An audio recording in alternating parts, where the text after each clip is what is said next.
No, no, just सपनों की अपनी ही दुनिया होती है, पर हम जैसों के सपने थोड़े अलग हैं।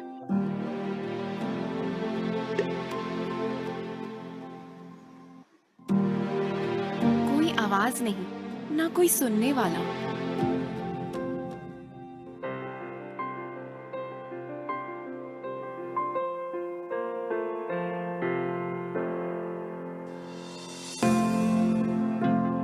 मेरे मन में एक चिंता बनने लगी, ये बड़ी होगी फिर कहीं जाएगी या निकलेगी, लड़की है या कुछ इसको कोई कुछ कहेगा या कुछ चीज को करेगा तो मैं मतलब ये कैसे आके मुझे बताएगी। 12वीं के बाद घर पे ही बैठा था, नौकरी नहीं थी। जब भी घर पे कोई बीमार होता था, मुझे हेल्प करने की इच्छा तो होती थी, लेकिन मैं क्या करता। कभी कभार सही रास्ता दोस्त दिखा देते हैं। एक ऐसे ही दोस्त के साथ मैंने स्मार्ट प्लस एकेडमी में ट्रेनिंग शुरू की। अलग अलग स्किल्स सीखे और उसके बाद मेरी जॉब लग गई। करणनी पगार आणला ना, आम्हाला खूप आनंद झाला। मी त्याला पगार त्याला परत दिला। त्याला काय बोलता येत नाही, त्यामुळे पुढे कामाला जायचं हे अपेक्षा नव्हतीच। मुझे नहीं लगा था कि मतलब प्रगति को इतना अच्छा जॉब मिलेगा। मैं सोचती थी कि कुछ नहीं कर पाएंगे मेरे बच्चे, मतलब कोई उम्मीद नहीं था। इन बच्चों को कभी कम मत समझो, आप इनको सपोर्ट करो, ये खुद इनको रास्ता बताओ और उस रास्ते पे चलेंगे खुद अपने आप से ही, और एक दिन आपको भी लेके चलेंगे।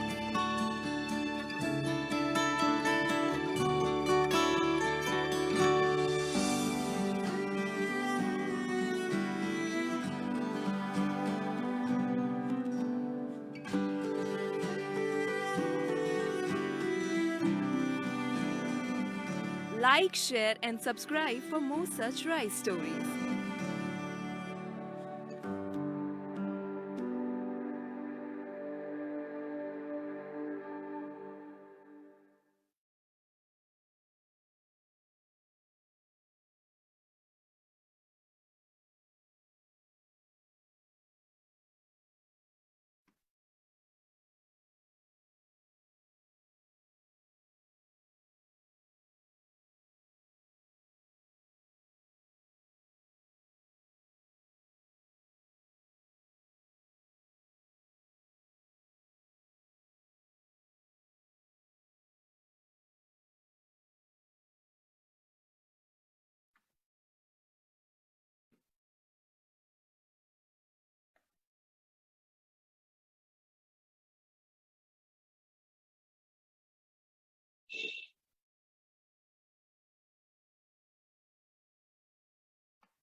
Good morning, everyone.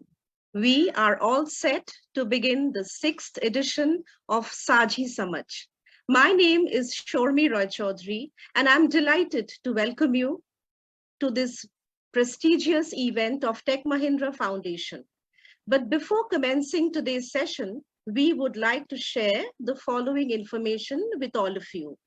Our sign language interpreters for the various segments of today's session who will be supporting us would be Gaurav from Noida Deaf Society, Delhi, Satya Brata from Youth for Jobs, Kolkata, and Sundar Raju from Deaf Enabled Foundation, Hyderabad. Instructions for questions and answers. You could post your questions to Q&A_Neha in the chat tab that you see at the bottom of your screen. We are also streaming this video live on the Facebook page of Tech Mahindra Foundation. If you are watching the live stream, you can post your questions there as well using the comment panel. Welcome to the 6th edition of Saji Samaj, a conference by Tech Mahindra Foundation to address issues and topics ranging from employment to education that has a direct bearing on society, including its own set of beneficiaries.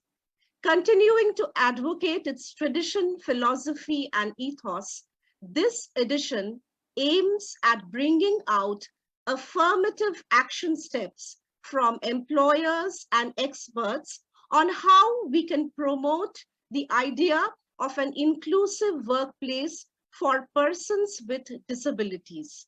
The International Day of Persons with Disabilities is observed on December 3rd every year to promote the understanding of disability issues and mobilize support for the dignity, rights, and well-being of persons with disabilities. To quote C.S. Lewis, every disability conceals a vocation. If only we can find it, we will turn the necessity to glorious gain. Tech Mahindra Foundation, the CSR arm of Tech Mahindra Limited, has been working for youth with disabilities with this objective. The employability program, titled Smart Plus, prepares young men and women with a diverse range of disabilities like visual impairment, hearing, speech impairment, and locomotor disability for workplaces. The foundation works towards ensuring that persons with disabilities have an equal opportunity and access to a better future. This program has impacted over 11,000 beneficiaries in major cities of India, including Bengaluru, Bhubaneswar, Chennai, Delhi, Kolkata, Hyderabad, Mumbai, and Pune. Interesting conversations, dialogues among stakeholders, nuggets of wisdom, unique insights often lead to treasured lessons and a better understanding of the issue being discussed. This has been the essence of Saji Samaj since its inception. And today we look forward to sharing insights about including disability at workplace, a topic that is contextual and relevant for our PWD candidates, whom we train and place across sectors in corporate India. As Stephen Hawking aptly said, my advice would be to concentrate on things your disability doesn't prevent you doing well, and don't regret the things it interferes with. Don't be disabled in spirit as well as physically. The essence of the same, my friends, is the driving force of our Smart Plus program. To start the proceedings at Saji Samaj today, I am privileged to invite to this forum a personality who we all at Tech Mahindra look up to for his inspirational leadership. Mr. C.P. Gurnani is the Chief Executive Officer and Managing Director of Tech Mahindra Limited, an accomplished business leader with extensive experience in international business development, startups, joint ventures, mergers, and acquisitions. Mr. C.P. Gurnani, popularly known as CP, led Tech Mahindra's transformation journey and one of the biggest turnarounds of Indian corporate history, the acquisition and merger of Satyam. In a career spanning of over 36 years, CP has held several leading positions with Hewlett-Packard Limited, Perot Systems Limited, and HCL Corporation Limited. CP has also served as a chairman of NASSCOM for the year 2016-17. We will now share CP's keynote address for today via video. Good morning, everyone. I am honored and glad to be part of the 6th edition of Tech Mahindra Foundation's virtual conference Saji Samaj. Today, we will be discussing a topic that is extremely important for all of us: inclusion of persons with disability at the workplace. Inclusive workplace is beyond an HR policy or a D&I department or a headcount. Inclusive workplace is a necessity in today's times when we realize that we are fortunate that we have an important role to play in bringing in people of all walks of life together and face disparities of the societies together. At Tech Mahindra, we take social responsibility very, very seriously. We are intentionally diverse and globally inclusive. We want to unlock the future growth opportunities for enterprises, but at the strength of employees. We want to embrace workforce diversity, and we want to take advantage of a company which is built on passion, purpose, and built to last. Together, we all are affirming our commitment to inclusivity at Tech Mahindra. We are honored and happy that the employees at Tech Mahindra Foundation have started this work in 2007.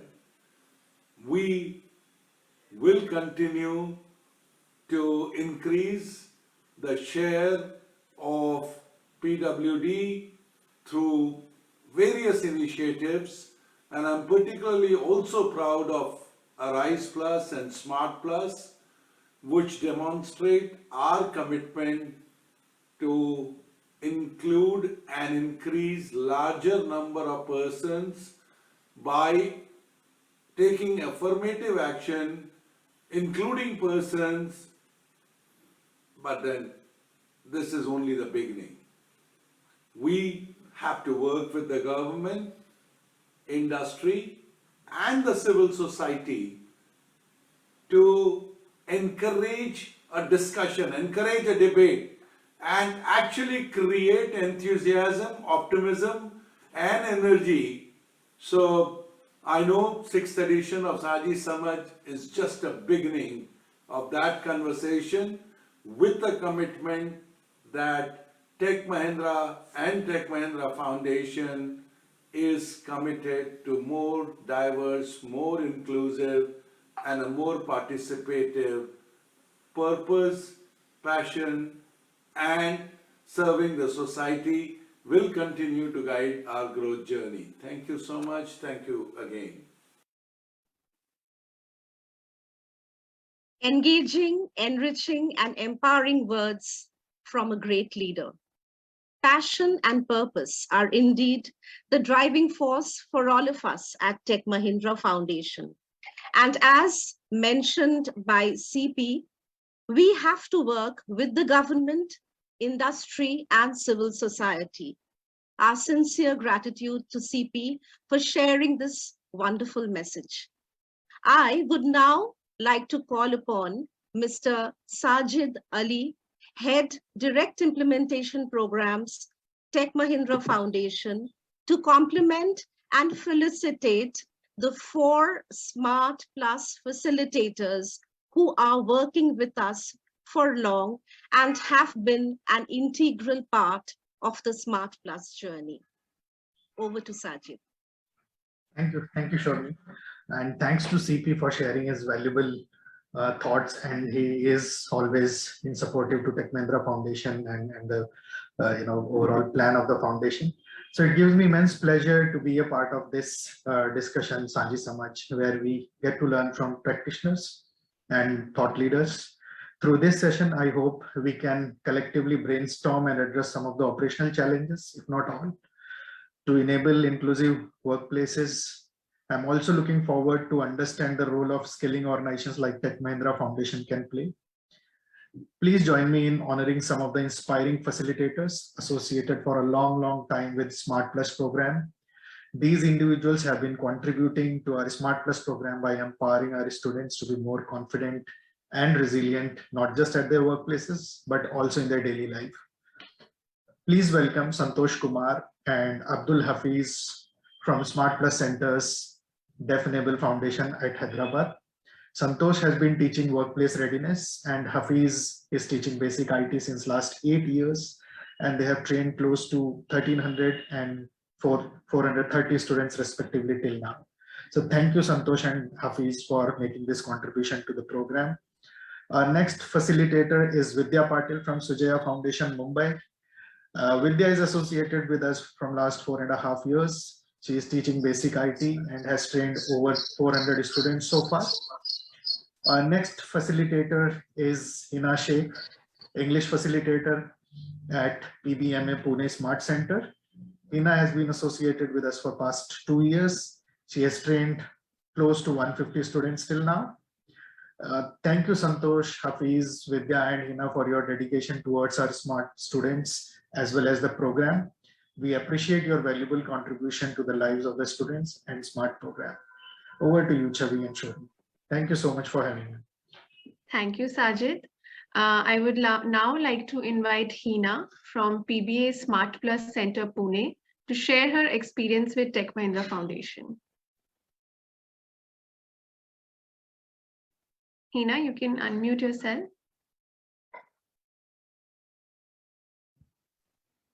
Yeah, thank you, ma'am.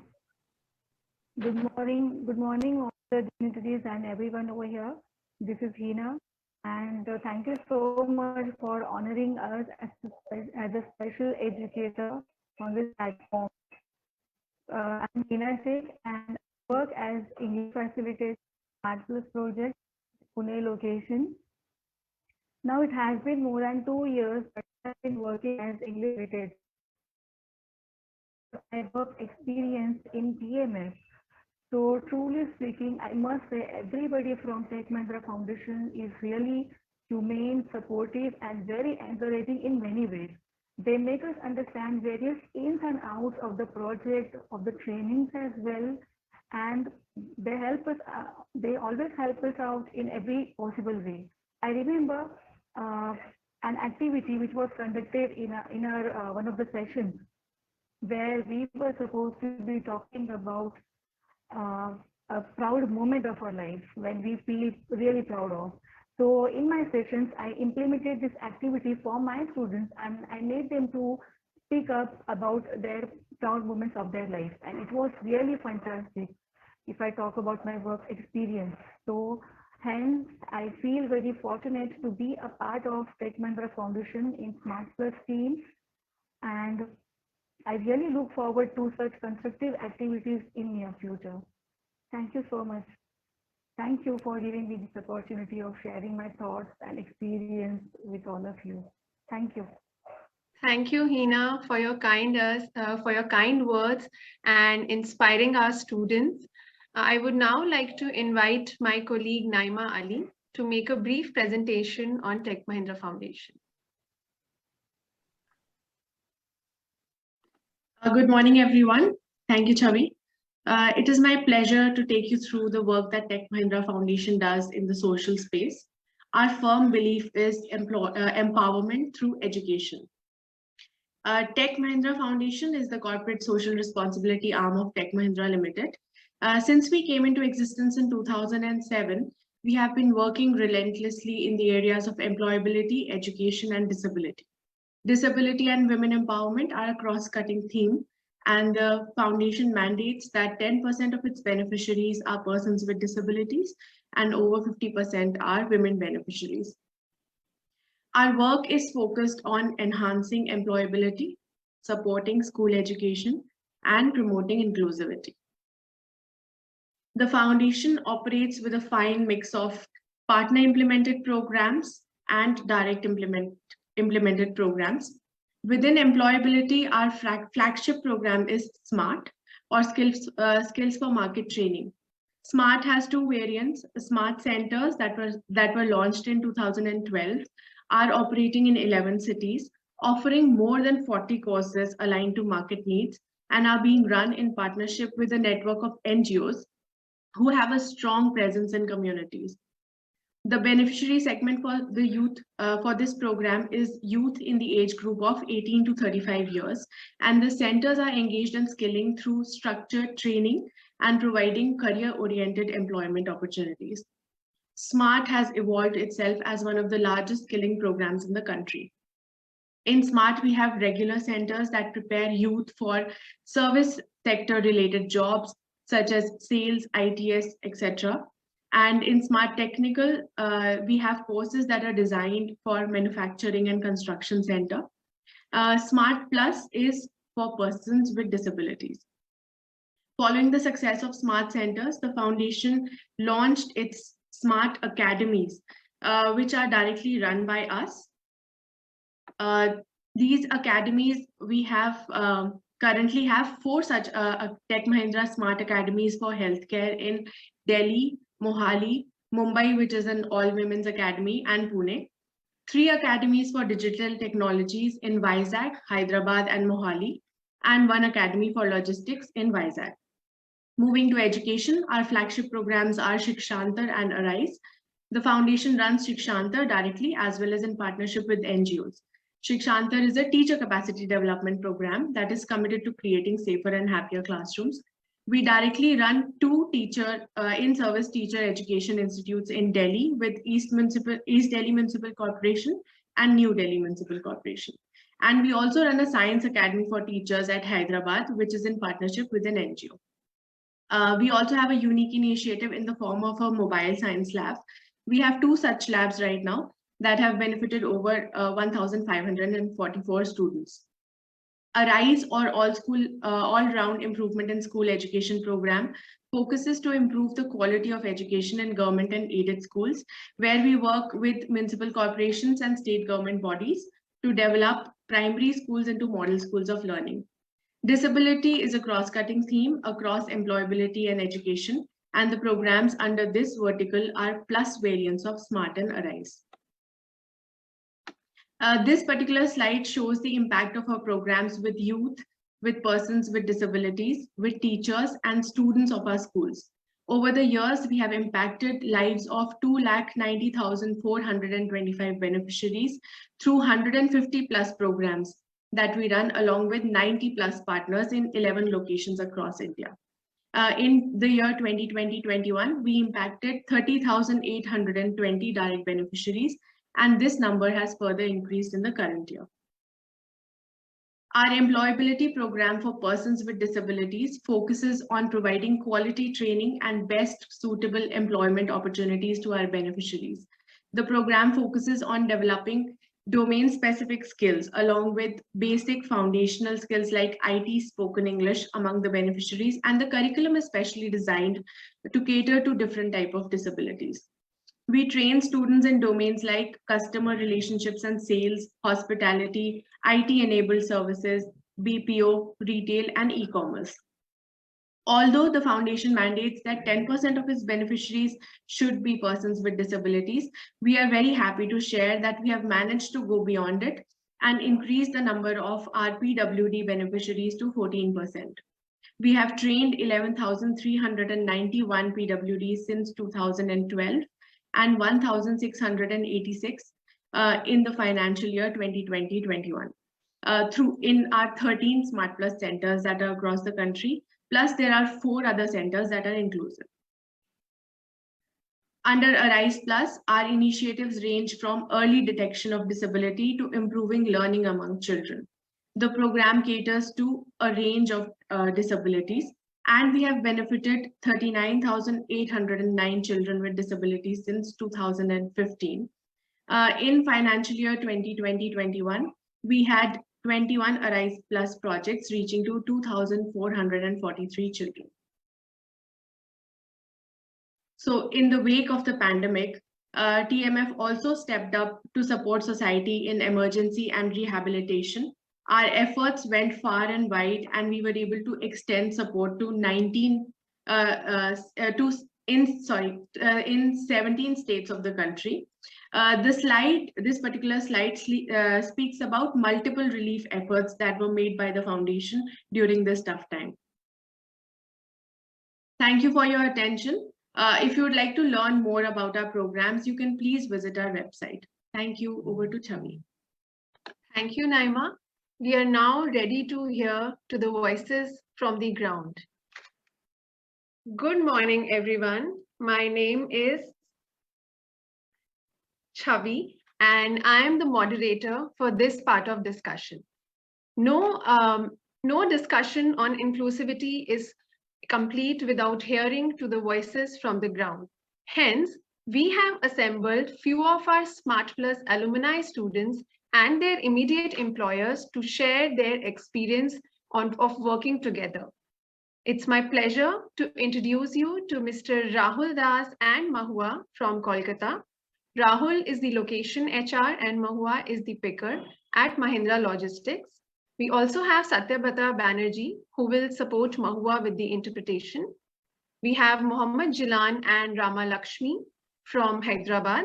Jilan is the head of operations and Rama Lakshmi is the sales associate at Essentia Infoserve Private Limited. We also have Pradeep and Asha from Hyderabad. Pradeep is the test analyst and Asha is the accessibility tester at TechFinix Technologies Private Limited. I would now like to, in the next 20 minutes, we'll get to hear from them, their journeys and their experiences at the workplace. Welcome, everyone. It's nice to have you all here today with us. Mahua. Hi, how are you? Is Mahua there? Hi, Mahua. Yes. Hi, Mahua. How are you? Please share about yourself and your journey.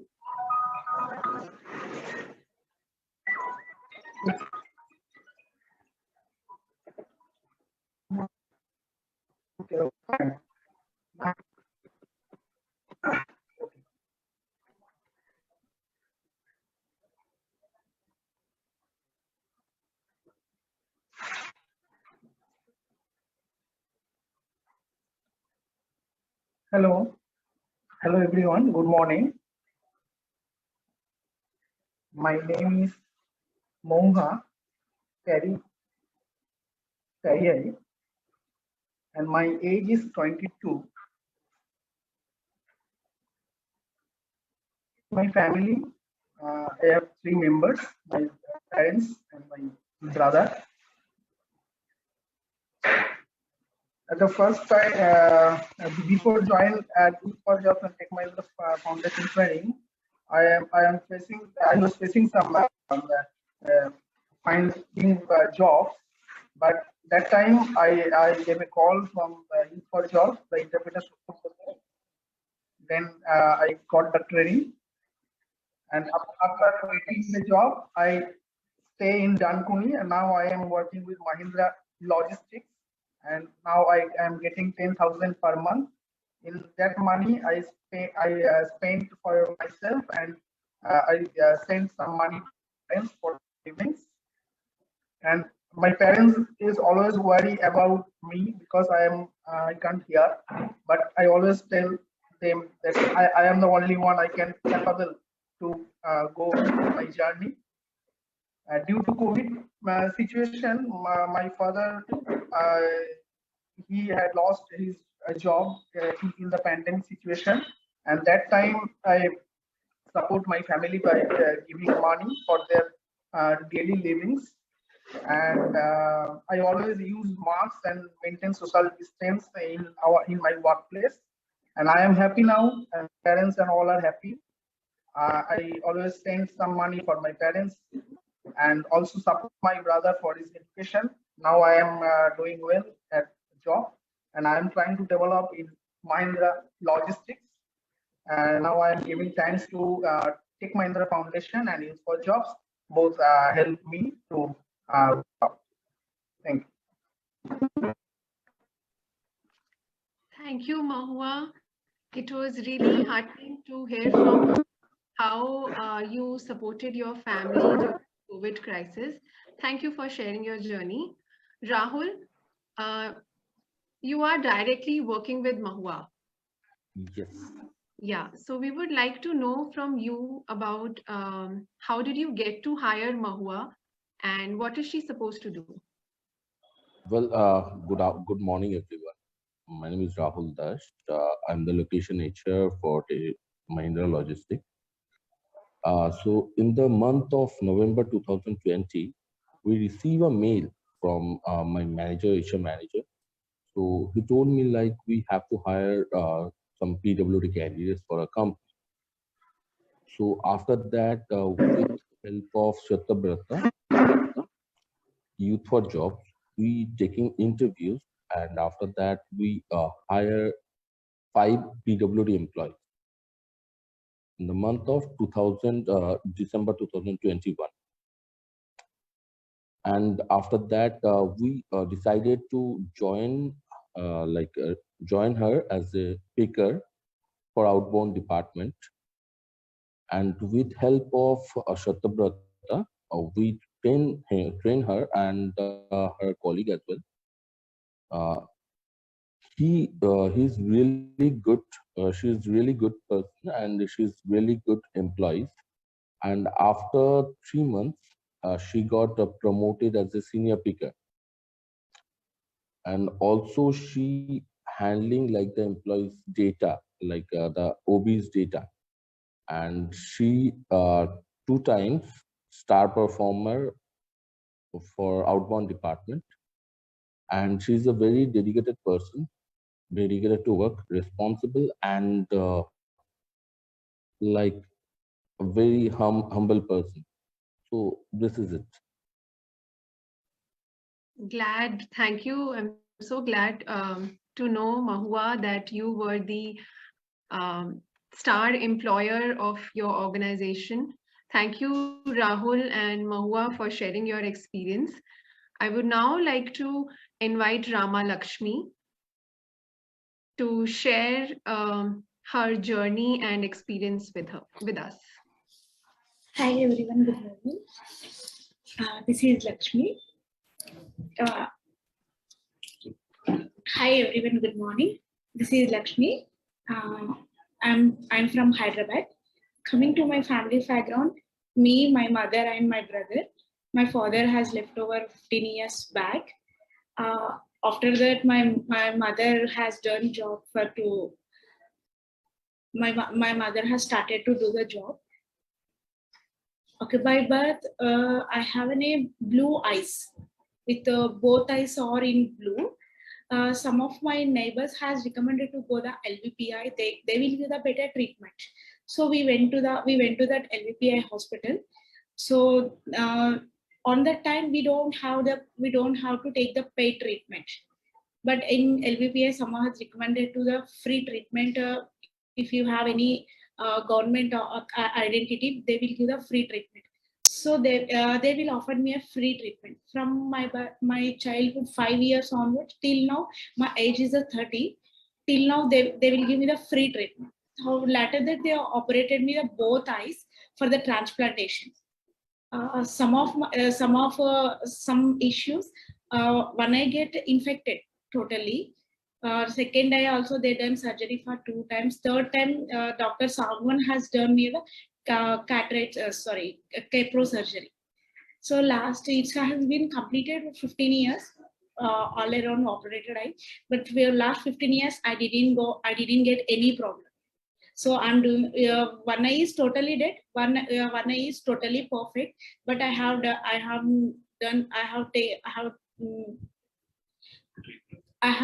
taken the treatment and I'm doing the job is well.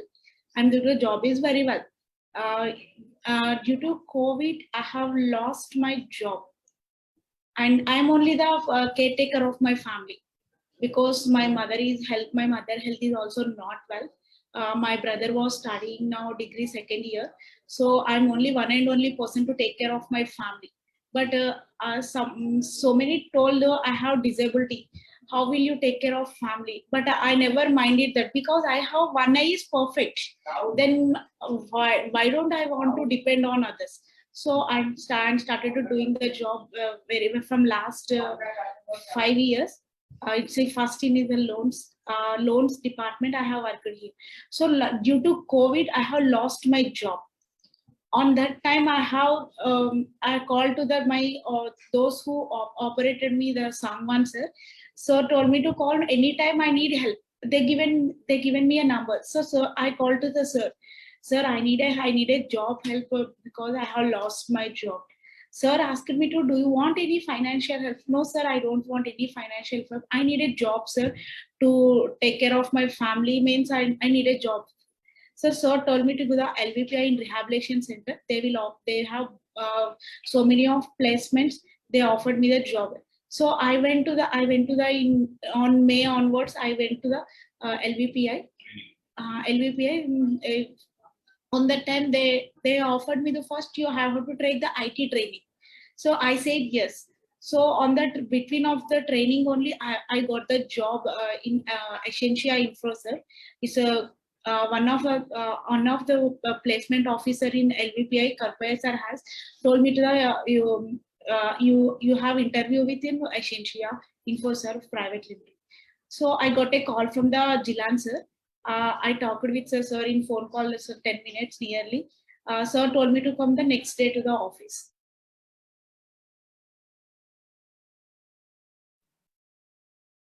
Ramalakshmi, you got mute. Please unmute yourself. Yeah. Yes, please continue.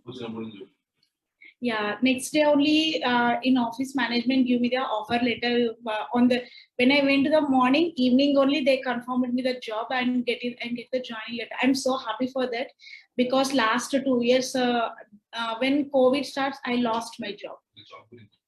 On July 6th, I have joined here, Essentia Infosys company. Later that sir give me a good opportunity, but I have showed my performance within 2 months only, and in the month of I will say October, I'm the best employer of the top sales associate in the office. I'm happy for that, and I got a hike on within 3 months only. I got a hike with 4,000 rupees. And in this office management is I'm very much happy compared to before organization management. Before organization management, when this organization management is very well. They supported me a lot, and my colleagues also behaved with me very well. They also supported me very well in our organization. Management will support for disabilities. They will take the special care. I'm so much happy to work here. In future, I'm so much happy to work here, ma'am. That's all. And thank you. Thank you, Ramalakshmi. We are very inspired by your story, especially how you have supported your family during the COVID crisis. And congratulations on being the employer of the year. All of us are really proud of you. Jilan, we would now, because you're working directly with Ramalakshmi, we would now like to know from you about your experience with Ramalakshmi. Yeah, hi, very good evening, everyone. I am Mohammed Jilan, Head of Operations from Essentia. See, I just got her contact from LVPI, LV Prasad Eye Institute. So they are training people with disabilities and all that. They are placing in every organization. I have a contact there. We started, doing this employing this PWD people. That's how I got her contact. We got her placed into IndiaMart Sales. She is working as sales associate. Back in July, she joined us. And she is continuously a best performer of the month. October, I think she has generated a very good number of sales when compared with a normal people. So here, as an organization, we are taking utmost care of this PWD employees. Before joining itself, I think we are setting up an environment here that there would be disability people here. So you have to be little, to engage with them, to behave just like a normal people. They should not feel like I am different from others, and they should not feel offended because of that, right? So our HR team has been, cascaded to each and every employee out there, and their team leaders and managers to take care of the disabled people. So that's how we are tackling this. So it's very good. I think when compared with a normal person, a healthy, fit person, disability people have that a zeal with them. They want to take care of their families. They want to work, and they want to be they want to be strong enough to tackle everything. I hope this will be confident enough. These guys will be confident enough to tackle this. I think it's a good opportunity for us as an organization as well to employ these PWDs. I'm happy with it. I'm extremely happy to get people employing PWDs. That's it from my side. Thank you so much. Thank you, Jilan. Thank you so much. You have shared some very interesting takeaways for our employers. I would now like to invite our third Smart Plus alumni student, Asha, from TechPhoenix, to share her journey and her experience. And how do you feel, Asha, working at TechPhoenix? We would like to know it from you. Good morning to the respected dignitaries present here and one and all. I am R. Asha. I'm from Hyderabad. I come from a family consisting of my mother and a younger sister. My mother is a teacher and my sister is pursuing her graduation. I was associated with LV Prasad Eye Institute, where I underwent my IT training sponsored by Tech Mahindra Foundation. Later on, in June 2020, I came to know about an opening at TechPhoenix Technology Solutions, and I have attended the interview. Later on, I was recruited by TechPhoenix as an accessibility tester. Our company has been working with Google products. We have been testing Google products using screen readers such as JAWS, NVDA, Chromevox, and VoiceOver. The environment at my company has been extremely friendly and warm. To be recruiting PWDs since 2014, it is a very great opportunity given by my company. I feel extremely confident and resilient working at TechPhoenix. After being recruited by TechPhoenix, I have developed a sense of financial stability and independence. I am very grateful to the management of TechPhoenix Technology Solutions for giving me such a wonderful opportunity to be a part of the esteemed organization. Thank you. Thank you, Asha. It's nice to know that you feel confident and financially independent after working at TechPhoenix. Pradeep, we would now like to know from you about what prompted you to hire Asha. Please share your experience. Hi, good morning, everyone. We hired Asha or any other PW resource as the client needed a different perspective of a visually challenged person on how good or accessible their product is. Initially, though, we had some reservations on hiring a visually challenged person, as we had no idea on how good their understanding of the digital space and their interaction with it. But after working with them, we were kind of amazed with the kind of results they produced. Working with Asha or any other member in the team is an eye-opener in some ways, as I had encountered many scenarios in the work where a normal sighted person would miss some things or take it for granted, but they were correctly pointed out by the PWD team. To conclude, I guess it is much better to include PWDs in any workspace to make the digital space more accessible. Thank you. Thank you, Pradeep, for sharing. And it's interesting to know how there are some profiles which are fit for persons with disabilities. I would finally like to ask Jilan if you could share some measures your organization is taking to create a supportive environment for your PWD employees.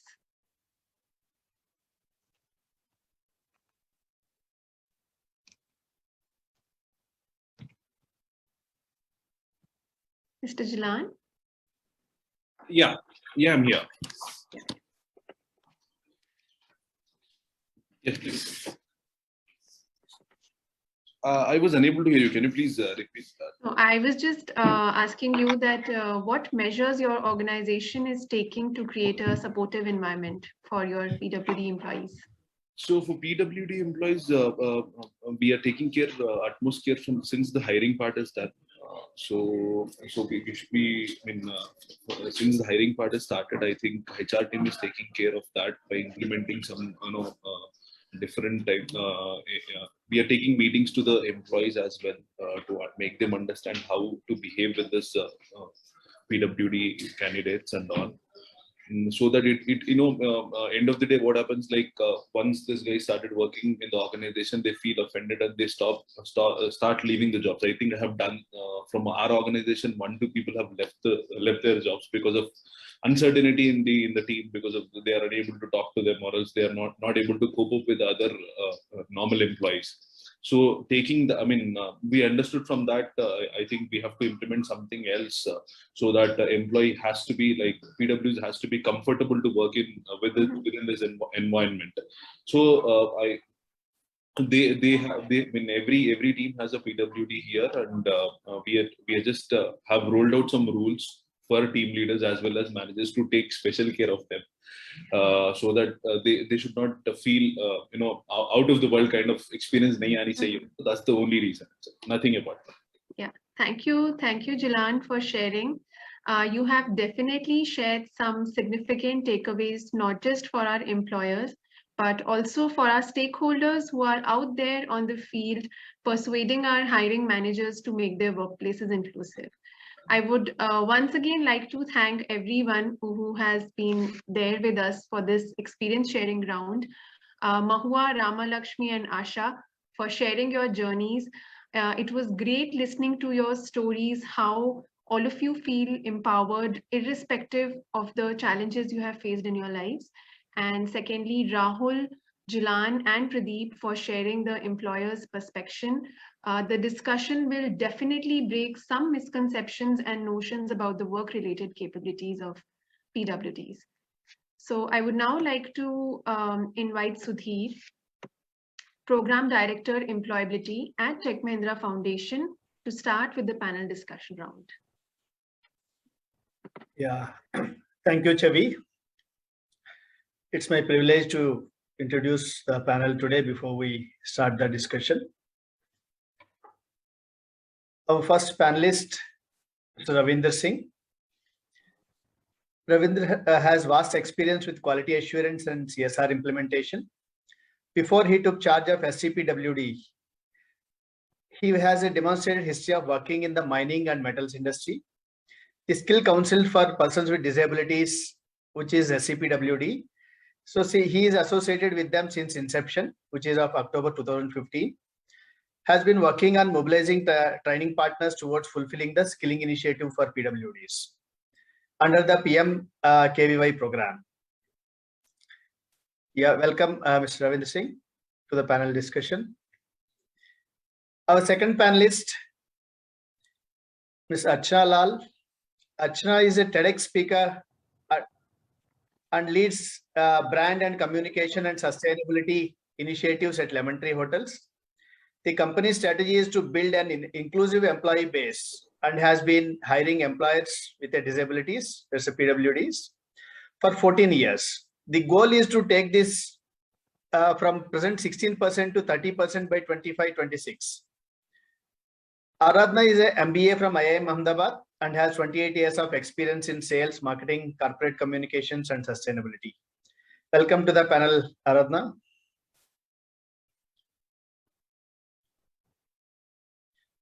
And our third panelist, Ms. Shivani Dimri. Shivani is an MBA graduate from IIT Kharagpur with a close to 8 years of work experience in corporate. In her present profile as a D&I lead for Big Basket, Shivani works in close collaboration with the corporate and regional leadership teams for designing and formulating practices to create a workplace that is really inclusive and diverse, okay, with a culture of belonging. So thank you, Shivani, for being part of it, and welcome to the panel discussion. Our next panelist, Prateek Madhav. Prateek is a Jaipur-born NIT, IIM, Kolkata educated and a corporate digital technology leader turned happy social entrepreneur.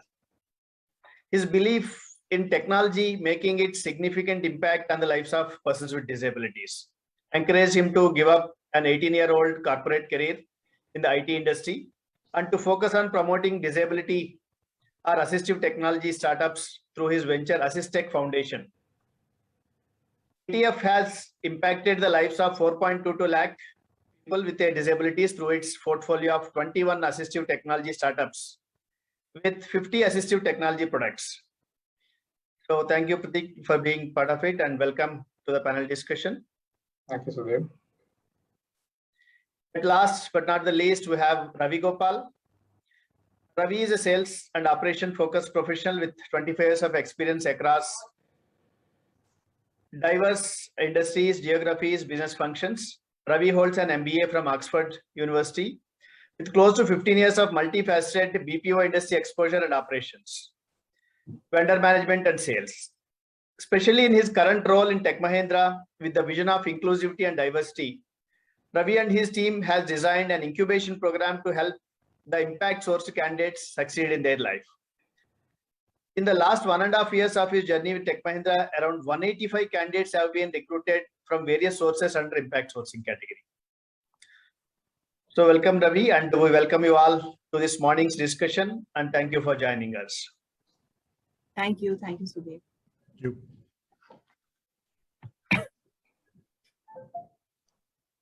So we are now, of course, much awaited round for which is a panel discussion for today. Without delay, let's start and go ahead with the discussion. So my first question to Aradhna. Hi, Sudhir. Hi. So can you switch on your video if possible? So that would be. There's a bit of a signal issue. I'll put it on when Okay, fine. Thank you. So my first question to you is, today Lemon Tree Hotels are well known for its PWD hiring in the market. How did Lemon Tree Hotels begin to think about PWDs as opportunities? So thanks, Sudhir. As you mentioned earlier, Lemon Tree has been doing this for 14 years, and it was started as an experiment. In fact, our HR head, as well as our chairman and managing director, were experimenting to see that what will happen if we hire people with disability. How will it work? When we started, we were just doing a small pilot of 2-3 people. After about 2 years, when we had a good 20-25 people who were deaf as part of 5 different hotels, that is when we properly evaluated it as a business case and as an HR strategy. And our observation was that once we provide the appropriate training, and that also in Indian Sign Language, the colleagues and team members were able to understand their job and their task very, very well. And after practicing a little bit, they were actually doing it as efficiently as any other, sometimes even more efficiently than a hearing person. So that's a really fabulous thing. So I'll give you an example. Our housekeeping room boys typically clean about maybe 19-20 rooms a day. And in the case of the deaf room boys, they'll end up cleaning about 23 or 24 rooms a day. So if you look at it from a productivity perspective, they're about 15% more efficient. So other than this very easy comparison, we also saw that the attrition numbers were reducing in terms of this group of people. And the most important reason was that the engagement levels of the entire company were improving. We saw that in the early days, and now after 14 years, after a number of different surveys, like we participate in Great Place to Work, and when they survey us to say why do our managers continue to work in Lemon Tree, they are given 2 answers. One is that we grow very quickly, obviously, and the second is that they like to be in this inclusive company, and they feel very satisfied and very proud. So this becomes a very powerful reason for a person to want to be in Lemon Tree and to be engaged. So that is why we, after 2 years of doing an experiment, we decided to make it part of our HR strategy and part of our business model. So there is no matter of charity in this at all. The people with disability also work 6 days like anybody else. They also do a 9-hour shift. They may be on a morning shift, an afternoon shift, or a night shift, as is relevant for that department. And that's how they work. It's a very integrated team. Today, of course, we have many different disabilities. We have physically disabled or orthopedically handicapped. We have low vision. We have acid survivors. Then we moved into intellectual disability as well. So we have Down syndrome, slow learners, and IGD. We have autism.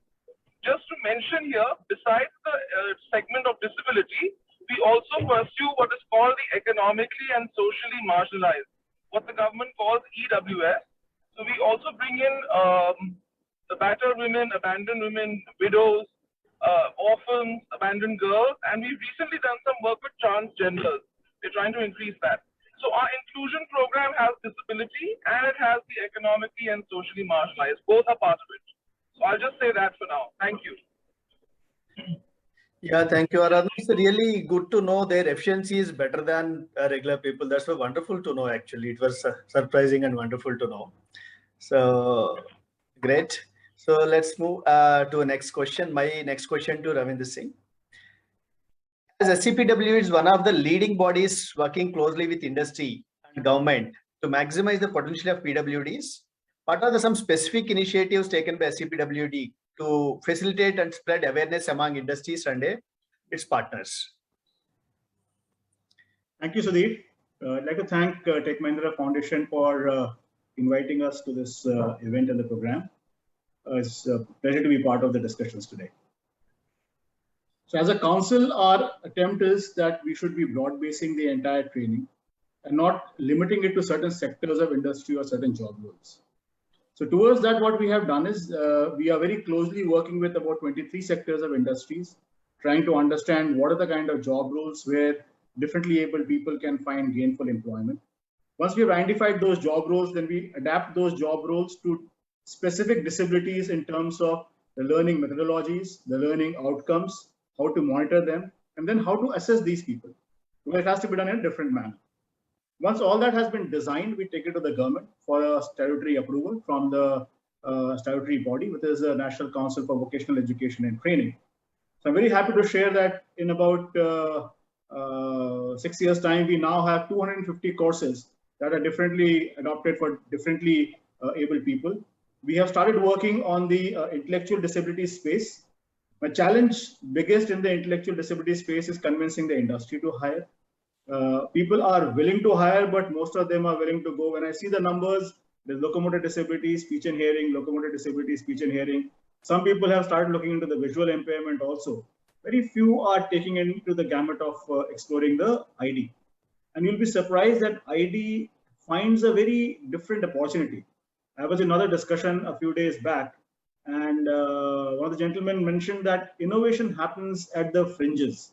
It doesn't happen at the center of the core activity that is happening and core thought process. So they have hired people on the spectrum, the autism spectrum, and globally the organization gives out award for innovation. The first time globally an award was given to an individual for innovation, the person was from the spectrum. So it actually shows these people they're not anyway disabled, they're differently able, they're brilliant in what they're doing. We only need to identify the brilliance of application where we can apply that. So I really seek industry's intervention to help us identify these opportunities for them. And it will be a great pleasure to work with you. As many job roles that you want us to adapt and take government approval to work on that. We are also approaching government for sponsoring training, the department for sponsoring training, the state governments for sponsoring training. But skill development, as I very strongly believe, is a joint responsibility of government as well as industry. We can't expect that industry will only look at skilled manpower. They have to invest also. I'm very happy to see Tech Mahindra Foundation doing it. A number of other foundations are also doing it. I'm very, very happy to be part of this movement. Thank you. Jai Hind. Yeah, thank you, Ravinder Singh. And really, it's a great to know 250 job roles were mapped. And probably this gives a guidance to many of the employers and also skilling providers to see what are the areas these people, various persons with disabilities can really work. That's really good to know. And of course, to the many employers who are in this call. So that would be great to know, all of you. Okay. So let's move on to next question. My next question is to Shivani. Shivani, you are being from the retail and e-commerce sector. What kind of job roles in the retail and e-commerce sector where PWDs can contribute? And thank you, Sudeep. So I'll try to answer the question with respect to Big Basket and what has our learning been in terms of onboarding and including people with disability. So in the retail, whether it is an offline or an online store, the primary role is that of an associate who's managing store-related activities. And when you say store-related activities, it has a lot of notion in terms of physical activities, and people with disabilities, individuals tend to be a little skeptic towards it. So in a concept like Big Basket, which is both an online store and a physical delivery space, for us a lot of ground level and basic hygiene work was done primarily to onboard PWDs. To start with, back in 2019, when as an organization we thought of diversifying our workforce, the very first step which we took was in terms of job mapping. And this was done to identify the set of jobs within our organization where people with disabilities can best fit into it. So when we did a proper job mapping, we realized that people with hearing and speech disability fit very well in our setup, and we started with onboarding them in the packing profiles. So packing roles are basically roles where whenever you order something, if it is your fruits and vegetables, cereals and all, they are all packed. So we started with the packing role. And gradually, as we have moved towards our DNI initiatives, we have migrated and we have also onboarded individuals in the picking profiles as well. The second important thing which we understood was as an ecosystem, I think we've spoken a lot about it, that how do we build an ecosystem around them so that we accommodate them and respect them as well. As Aradhana rightly said, there is no charity work around it, right? It is something which we all need to be assured of. And I feel the first hurdle which comes in our way is in terms of how do we communicate with these people.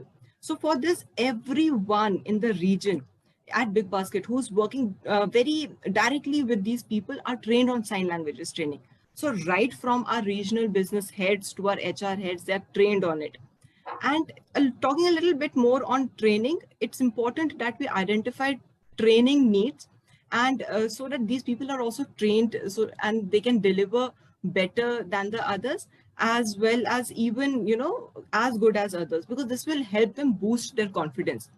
So we've done rigorous trainings to ensure that people with disabilities are as productive as others. And at Big Basket, I'll take a moment to share one of our very best learning journeys here, that we in the roles like this, for every individual and for every department, the key metrics are attrition, leaves and absenteeism, and productivity.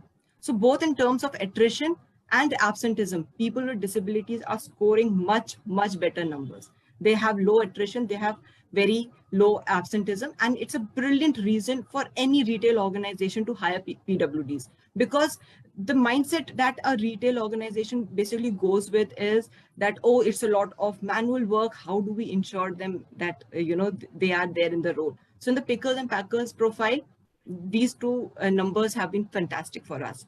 Coming to the third parameter, which was in terms of productivity, the initial hiccup was how do we bring them at par in terms of productivity with the rest of the individuals. And in the recent results, if I talk about the last 3 to 4 months results that we have seen at Big Basket, these people are good and equally productive in some of the regions. They are even more productive than the other associates. So it clearly builds a very good case for the entire retail industry to hire PWDs, equip them, and provide them with the right ecosystem. I think that's what's important out there, that we provide them with the right ecosystem so that fabulous results can be shown. Now coming to another roles which can be explored, and I think here pandemic actually became a boon in disguise, and that is in terms of the delivery partner for people with locomotive disability. And why am I saying pandemic as a boon in disguise was because now if you see, delivery has started happening at a common area, for example, at an entry point in the apartment, right? So you can, so I think as an industry, we need to explore, we need to leverage the ecosystem around it. Like I heard a few of us, right? They lost their job during the pandemic. But however, why don't we see it as an opportunity, and why don't we onboard them in the profiles like this? And additionally, in the retail, apart from operations, there is a lot of record keeping profiles also.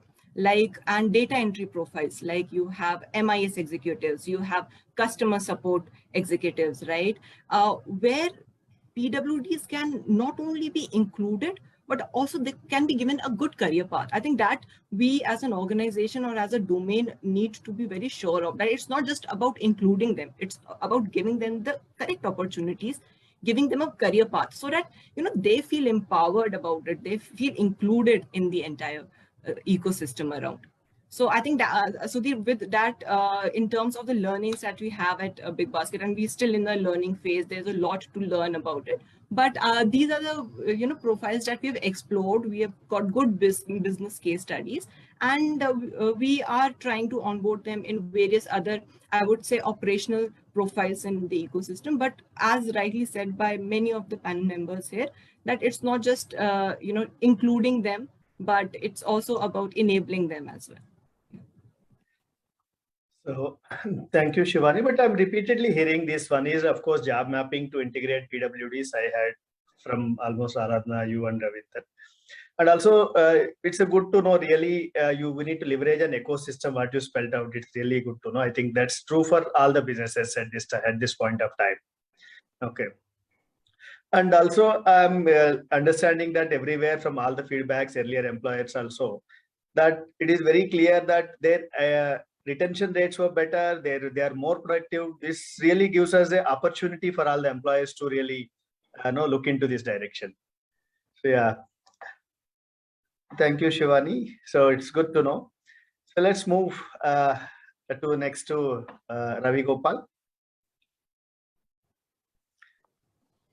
Hi, Sudhir. Hi. So Ravi, Tech Mahindra also envisaging a culture of inclusivity and diversity, as you know. Especially your incubation program on impact sourcing, what are some of the best practices an organization can follow to create a conducive environment for the persons and their professional growth, when you say specifically for a PWDs? Yeah, thanks, Sudhir. First of all, really happy to be here and great to hear the views of folks like Aradhana, Shivani, Pratik, of course, is yet to speak, but I've heard him speak earlier, and Ravindra. And I think a lot of one of the things that I'm going to take away from this is that we have to connect with them and, definitely share best practices and do whatever they're doing and share what we're doing. In terms of some thoughts on, and I have my colleague here with me, Sonia, you can show yourself also. Sonia has been instrumental in helping us, set up this program. And there's a whole team that she's built up. So some of the best practices that I think that worked well for us. We made mistakes along the way. We just started, but we've got an ambitious roadmap. I think we've crossed 200 right now, and the aim is to go to at least 500 in the next 18 months. And it's easily possible now that I'm also, getting more encouragement hearing the stories from Aradhana, Shivani, and Ravindra. The thing is, our industry is slightly different. It is, in the last 2 years in the pandemic, it's basically been working on a computer. So how do we find our job mapping has to be, it cannot be shop floor or physical presence. Tech Mahindra has enough opportunities there as well. But in my particular case, I handle clients like Google and Apple. That is where I need to focus on. The really good part is a client like Google is very supportive. They are, more and ready to meet us more than halfway there. So 5 things I think worked well for us. The first was, about 18 to 24 months ago, when I joined the program, when I took over the accounts that I'm handling, we came across the term impact sourcing. I've got 20 plus years in BPO, but I've never really seen it operationalized. Here we saw that there was an intent both at TechM and from our clients. So Sonia and me kind of conceptualized it. We framed a mission and a vision. It started with that. And then, we started to see that how could we do it, build a plan around it, gather support not from the clients alone, but also from our, internal stakeholders. So my boss, you heard CP, right? CP also supports this, and the entire top management supports it. So first was to frame that mission, vision, and then, create a full ecosystem and create support. Even in my teams, that are people buying into this concept.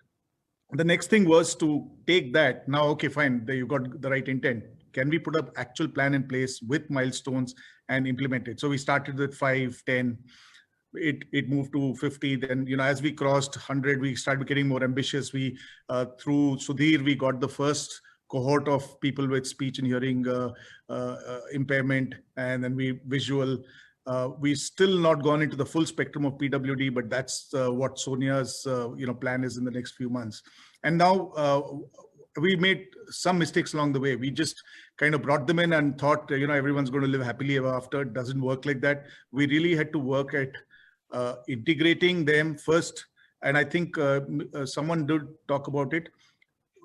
Are they happy? Otherwise, if they're not happy, and because they're coming into an environment where they're uncomfortable, the easiest way is to just stop coming into work, move on and say, this doesn't work for me.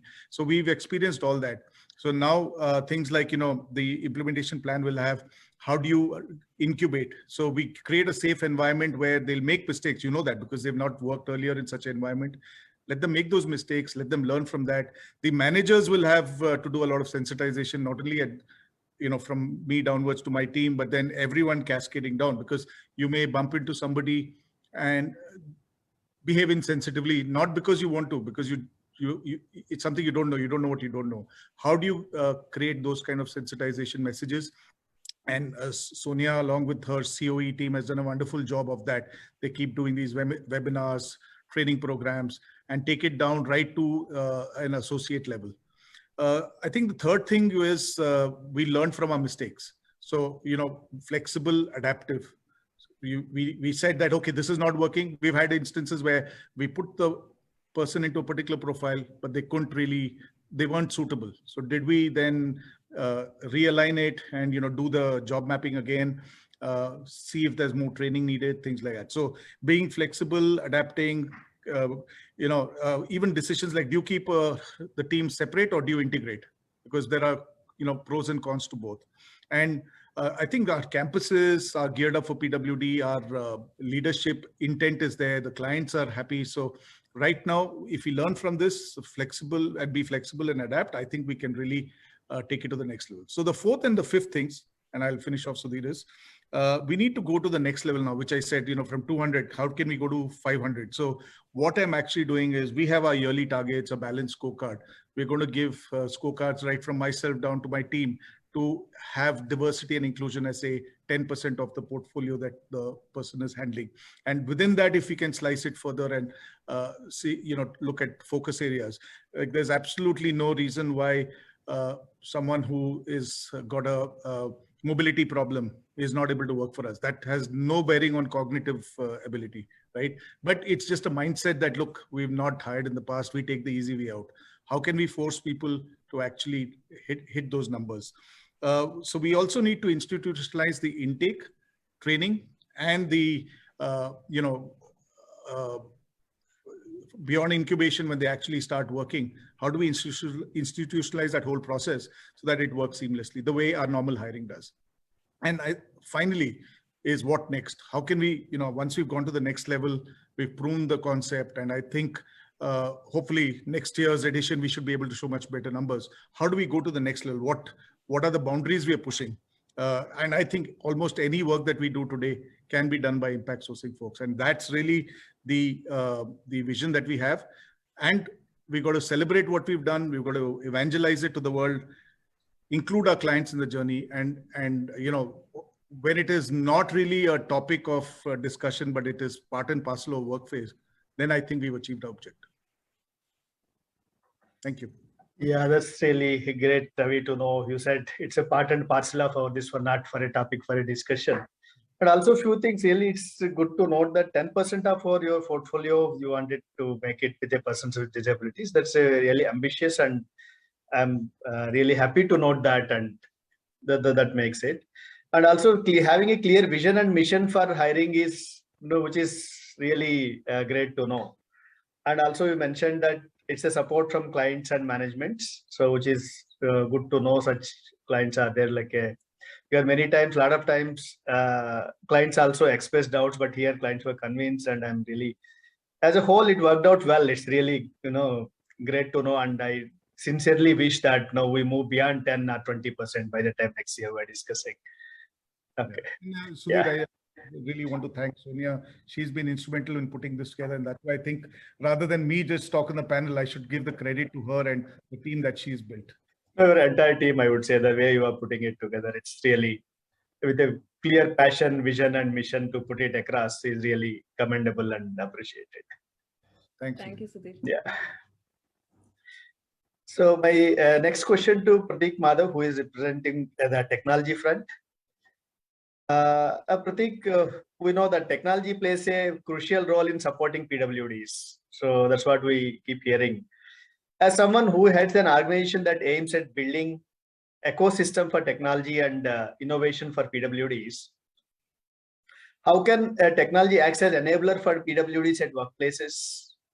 If you could share some examples, that would be nice, so that it could be many of the employees also may like to understand. Sudhir, thank you so much. And first of all, congratulations to you and Tech Mahindra Foundation for this initiative. But I also like to congratulate Ravi, yourself, and Sonia for this phenomenal initiative and the whole, big number on the block where you guys want to make 10%, of your workforce with people with disabilities. See, when I've spent 20 years in industry as well, I was in Accenture in a role which was business and technology focused. And I always realized when in Accenture and beyond, when I talk to leaders from the industry, is that when we talk of business, we talk about digital, we talk about agile workforce, we talk about newer models, we talk about innovation, we talk about technology enabling. But the moment we shift the focus to people with disability or employees with disability, we go minimum. We change our perspective to charity lens. We shift our dialogue to more, what minimum we can do. And I think that's really sad, to be honest. See, today in industry, when we are trying to, employ more and more people with disabilities, there are enough and more reports which talks about this whole untapped, highly motivated talent. Obviously, they have low turnout rate, they are less absent and all that, right? But I think we are talking about very basic minimum thing. Do you hire anybody for higher productivity today in industry? I mean, that's given. If somebody is not productive, I'm sure nobody's going to hire, none of us are going to hire. But then what we are not able to, really open our eyes to while we are training, and I'm really happy to hear again, Mr. Ravinder Singh, that you guys have trained so many lakhs and lakhs of people. But what we are talking today is a workforce which shouldn't be only hired for productivity, which also should be hired for bringing different perspective to increase the innovation quotient of the organization. And while there are a lot of examples of they being more productive and stuff like that, the only way we are going to bring them to organization and increase the whole innovation quotient is through providing them assistive technology to help. Look at Paralympics. What has happened? China is, is gaining 200 medals, and we did 19. But it's phenomenal. But with assistive technology, I can talk to you, tell you that we can go tenfold, 10x increase just by introducing the right technology. And if it can happen in sport, it can happen in corporates as well. Yeah. So assistive technology, the innovation which we have today is going to be a game changer in next 5 years. That's point number one. Now, why this matters? Why this matters is because you're talking about 30 to 14 million people with disabilities in India who are employable in the age group of 50 to 59. Now, if you can see them not being employed as a problem, but I also can tell you there are enough reports which talks about that if we are not including them in economy, we are losing 5 to 7% of GDP in India, which is a huge number.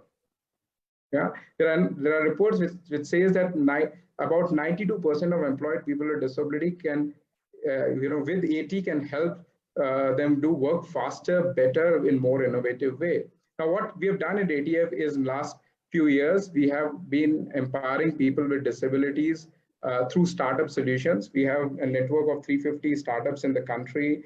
While there are 41 of them have, in the main startup ecosystem have become, unicorns. I can also tell you we're on a path next 5 years to produce for India's first unicorn startup in assistive technology, and I can already see signs of the brilliance there. Can we work together to make that happen?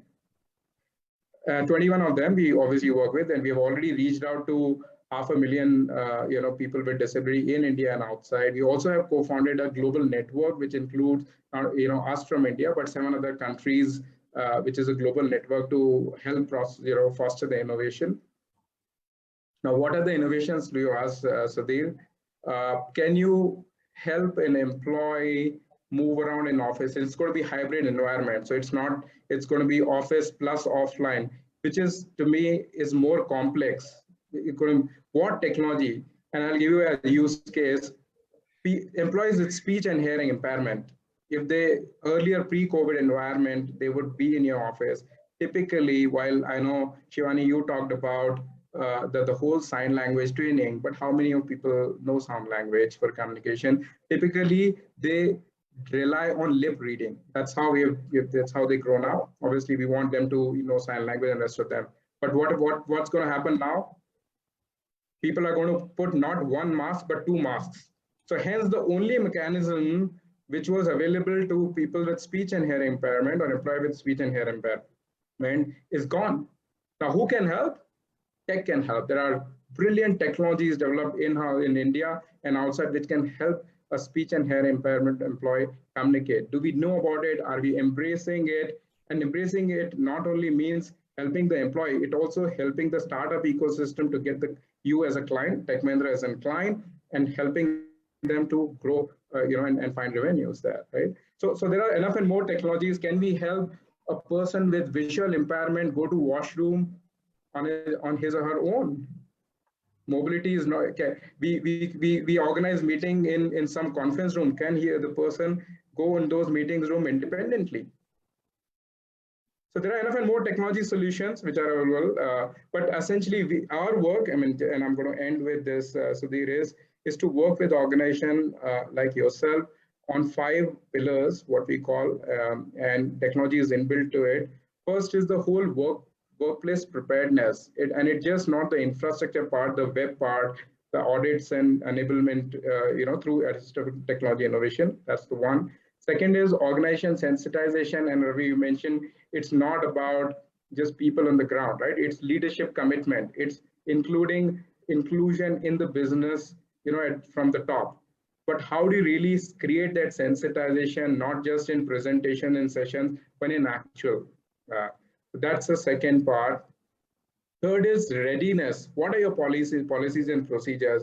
I get a wonderful opportunity to review the policies and procedures for people with disabilities inclusion. And I think we are living in 14th century. And I'm sorry to say that because there is no technology piece of it. While in the main workforce, you're talking artificial intelligence and machine learning and stuff like that. Here we change the word and say, oh, you know what, we got to build ramps. Now, if you haven't built ramps, then we are talking very basic, right? We are talking about new tech is empowering not only your clients, but really, empowering your people, employees with disability as well. So readiness, just not just in terms of policy and procedures, was beyond. Talent and recruitment strategy. Now, are we happy? Again, you said 200 to 500 grade. I think we should aspire 200 to 2000, but the only way it's going to happen is not just by recruitment, but really changing the frameworks of including assistive technology. There are reports where joining is not an issue. The whole integration in the workforce is an issue. In 3 months, they're going to drop out, they're going to leave. So while we'll have phenomenal statistics on people joining, after 3 to 6 months, you'll realize a lot of them are not there with the organization. So how do we really enable that, integration in the organization? And last, obviously, is about whole governance and impact. Are we only tracking number of people? Are we also talking about the happiness quotient of those people with disability and the rest of them employees? But thank you so much again, Sudhir, for inviting. There is a startup technology revolution in assistive technology in India and outside, and I'm happy to bring that knowledge and expertise through ATF to you guys. But thank you so much for organizing. Yeah, thank you. I think it's really good to know a few of the insights, like I was again echoing. it's a based on productivity, not really by charity. Somebody should do it. As you mentioned rightly, if few of them try to look at this charity, I think in the long run that may not work. That's true. And clearly, your point was valid that 5 to 7% of these people, we cannot definitely lose out this GDP, which is clearly not possible. I think we may need to find a way out and how to include them into a entire thing. So yeah, that's really good. Yeah, thank you, Pratik. So we have some few questions from the audience also. I'll just take them through to a specific question. Of course, first question to Shivani. What is a typical vertical mobility and salary growth path for PWDs working in a pickers packers in companies like a Big Basket or a, how do you know? Because you mentioned also that is clearly they have you made their paths also. Can you just answer this, Shivani? Sure, Sudhir. So, am I audible? Yes, Shivani.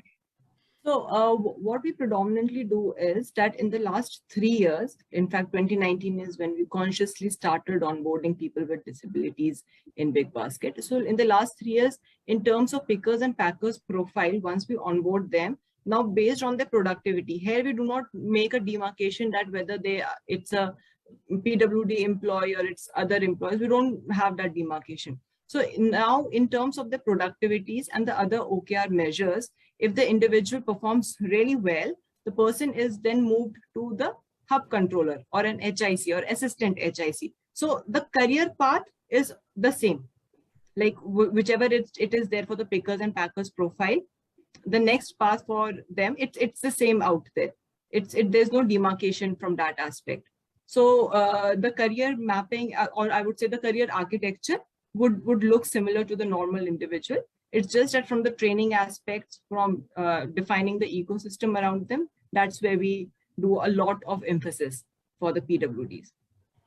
So the next growth path, if you ask me in terms of the job structure, what it should be, it would be an assistant hub in charge for those folks. Okay. Thank you, Shivani. And we almost now, because even though we have a lot of questions in this one, but I may like to take a last question to Ravinder Singh based on the time. So there's a question like a NEEM scheme in manufacturing industries. Is there any government initiative to employ disabled people to make them inclusive in the commercial or technical? I think I got muted. I'll repeat this question, this to Ravinder Singh. So what they're asking is like a NEEM scheme in the government for employing in the manufacturing sector. Is there any particular scheme, okay, in the commercial or technical industries which can enable these people to employ them, the PWDs in the industries? Can you unmute, please? Thank you, Sudhir. So I'll take a little one step further beyond NEEM. What we are doing is we are bringing a lot of courses and curriculums as a part of structured apprenticeship program under the government. So this will allow industry to hire people under the apprenticeship program, take the benefits of the apprenticeship scheme. We're working very closely. So this is what I would, in first step, 2 things I haven't asked from the industry is, it's like, help me help you.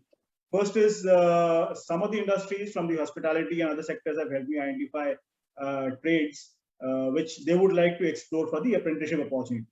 So I request the industries to reach out, let me know which trades you're looking at. We can quickly get approved in the apprenticeship, under the apprenticeship program of the optional trade of the government, and we can roll that out. Second is the first question that was asked to Shivani. That's my next concern area. I have these 250 job roles, and most of them are entry-level job roles. What next? And we need to start planning that where do I take them into the next step in terms of career growth? What are the challenges that they would face? What needs to be addressed at that point of time? So again, I request the industry to let me know what are the kind of job roles that you're looking at, where you're looking at moving them up. And we can quickly take those job roles, again, get them approved so that these job roles exist in your respective sectors as an approved job roles by the sector skill councils and the NCVET. from the PWD perspective, we can do these additions and get that also approved from the NCVT so that we are on track parallelly on that stream also. One very interesting point that Pratik brought out was integration. And a lot of industries that I talk and observations that I have, maybe my personal, but people think integration is a one-time activity. It's not. It's a continuous journey, and it requires a specialized role to do that. I'm very happy to share that the Skill Council has developed a specific job role called the Job Coaches for Inclusivity. It helps the industry integrate with persons with different abilities, and this integration is a continuous process. I'm hoping that this job would, rather than becoming a part-time function of an individual from either a DNI support person or the HR function, will become a full-fledged job role in an organization. Unless we have that integration over a period of time will not be sustained, and then you have the challenges of attrition. So these are two things that I'd like to share. Thank you, Sudhir. Yeah, thank you. Can I add something here? Yeah, sure. So just to go back to the 2 points about growth and to train a person with disability in your organization, while it will be a great idea for SCPWD to try and align some training programs to that, what's interesting is depending on the industry and depending on the company, the growth will take place internally, so to speak. So for instance, if I take a person as a front office executive or a guest service executive in food and beverage, then I would like that person to work in that role, let's say for 1 or 2 years or 3 years, then grow them to a supervisory role and then grow them to a manager's role. So that means that leadership training, organizations like Big Basket, like ours, Lemon Tree, would have to look at growth and training internally. But Ravinder has put a very interesting point. So there have to be a further deeper collaboration between SCPWD and organizations like ours, that maybe there could be some intermittent training that they give. You know, suppose we say in a year, 2 weeks or 3 weeks, SCPWD will walk you through X, Y, Z, and the other time you are inside your organization and we are training you here itself. It could be very powerful. So I like the idea Ravinder has put. I just wanted to highlight that things work internally. It's not that we'll go out and say, now let me hire a supervisor. Now let me hire a manager. Whether he's a person with disability or without, we like to have that approach of bring them in early in the organization and then grow them along with your organization. And I'm guessing there'll be many companies who like to do this. So just a thought I wanted to put on the table. No, I think you're very well said. I think we lost her, I believe. Some must be. Yeah, some signal issue. Yeah. So that's really, Pratik, you raised your hand. So if I can just go, Ravinder Singh ji, great idea and Radna, valid point. What I also want to propose is, while we do these job mappings and obviously the further training for the integration, there is also an opportunity to really create a playbook of all the assistive technology or the technology side or innovation side of it, which can go along with that, right? Because this will really change the game in terms of, like you were saying, Ravinderji, the entry-level jobs. See, today people are not really hiring for higher roles because of multiple issues of the unsurety, the awareness. It also is real issue of the capability and training and all that. But today, technology is changing the game. The way we shop today, the way we bank today is transformed. And what we are saying is, if you bring a playbook along with all the artifacts and the collaterals you have, and a playbook of assistive technology, this will help organization understand, which direction or what are the possibilities of this person with disability, after recruitment as well. So, and we are happy to again, share that knowledge with you, Mr. Ravinder Singh. Plus, Pratik, what you're saying is very correct to the extent that, the industry and the businesses have to start looking at these people not from inclusion from the perspective of hiring. They have to start looking at them as a consumer base. Absolutely. People who will be buying from you today, tomorrow, and day after. They constitute the largest sub-segment across wherever you can look at. 1/6 of the global population is definitely able. Absolutely. In addition to that, Ravinder Singh ji, it's not only as a consumer, but as a person or an employee who can actually help you innovate, bring different perspective. Today we are looking them as oh, I need to run business and I need to do inclusion and diversity. And that's not how we are going to be successful as, as an industry, as a community. If I believe and there are enough tools and technology given to this person so that this person is not only productive and, all the basic elements of it, but also bringing those perspective, participate in growing the business. That's where the game changer, we're going to change the game. The game changer will happen when the companies decide that, okay, I have one board member in my corporate structure, one board member who's differently able. Absolutely. And these brilliant individuals are available. They bring in a perspective which will be entirely different. So, Ravinder, you just redefined my vision. My vision was to have a hotel general manager, an operations head who is a person with disability. You just redefined it, Ravinder. Fabulous. Now I have to take this challenge back to Patu. Okay? Excellent. Thank you. Yeah. So thank you. Of course, there are so many questions from audience, but we'll send you to the individual panelists for a few of them to respond. Because of lack of time, we have to move ahead. And of course, to say that today we have a lot of audience from various cross sections, from industry, NGO, other TMF partners. We know that collaboration is a key. Of course, all these systems coming together, that's where we are here. I'm sure there are a lot of valuable inputs from our panelists from the today's discussion. At the Tech Mahindra Foundation, we are striving to work towards including PWDs in the skilled workforce. This way, we are doing half the job. However, without your support, this would be employer support, this would be incomplete. Through this forum, we would like to create a sensitizing among employers and promote advocacy for this cause. That's what we are trying to do from this today's session. We'd be happy even 5% of employees from attendees pick up this task of making their workplace inclusive. We consider this program is fairly successful. And I would also say that we'd be happy to assist you wherever you need. And through our partners and through this one, we'd be happy to assist you wherever you are taking it. With this, I would like to thank all panel members for their valuable insights, and thank you for being such a part of such a wonderful discussion. Thank you all again, and nice of you. Thank you. Sudhir. Thank you. Thank you, Thanks a Sudhir, lot. and thank you to all the panelists. I would now like to invite Chetan, COO of Tech Mahindra Foundation, for the closing remarks. Thank you, Chavi. Thanks a lot, and what a riveting discussion that we just had. I mean, it's pretty clear to me after listening to all our panelists and all of you is that while we've been working with persons with disabilities and for persons with disabilities, but it's amply clear that we need to work as much with ourselves, with our companies, with our sectors, with our employees, with our infrastructure, with our technology. And I think that's the clear message which is coming through, that it can't just be an agenda for a particular department, whether it is CSR or DNI or HR, it has to be a way of life for all of us.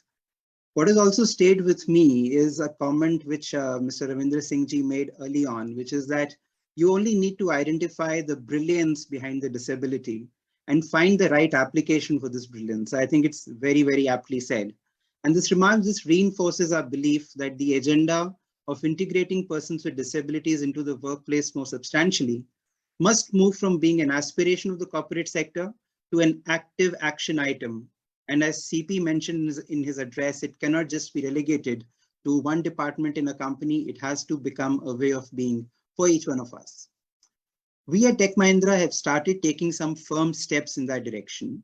We know that it's a long road and fraught with challenges, but we are committed to walk this road and do whatever it takes to get there. And we would like other fellow travelers to walk along with us on this road, other companies and organizations who see the merit of not just an inclusive workplace, but an inclusive world. In light of this, the thoughts and affirmations shared by the participants of Saji Samaj give us the confidence that we are progressing in the right direction and are in good company. The purpose of Saji Samaj is to create an accessible platform where we can come together to share our views and experiences and use this as a launch pad for fostering collaborations to further the cause of the excluded and the marginalized. And I'm extremely grateful that in the last hour and a half, we've managed to do just that. I would like to express my heartfelt gratitude towards the leadership at Tech Mahindra, CP Gurnani, Harshvendra Soin, and Jagdish Mitra, for motivating us to pursue excellence with passion and purpose all the time. A huge shout of thanks to all those who participated in Saji Samaj today. Mr. Rahul Das and Ms. Mohua from Kolkata, Mr. Jilan, Ms. Ramak Lakshmi, Mr. Pradeep, and Ms. Asha from Hyderabad, who shared the views from the ground with us. We are indebted to all the panelists who graced this event with their presence: Aradhna, Ravinderji, Pratik Madhav, Shivani Dimri, and Ravi Gopal. All of you made this platform so much richer by sharing your insights and experiences. Thanks also to the audience of this event, both on this platform as well as the live stream. Your presence has made the efforts completely worthwhile.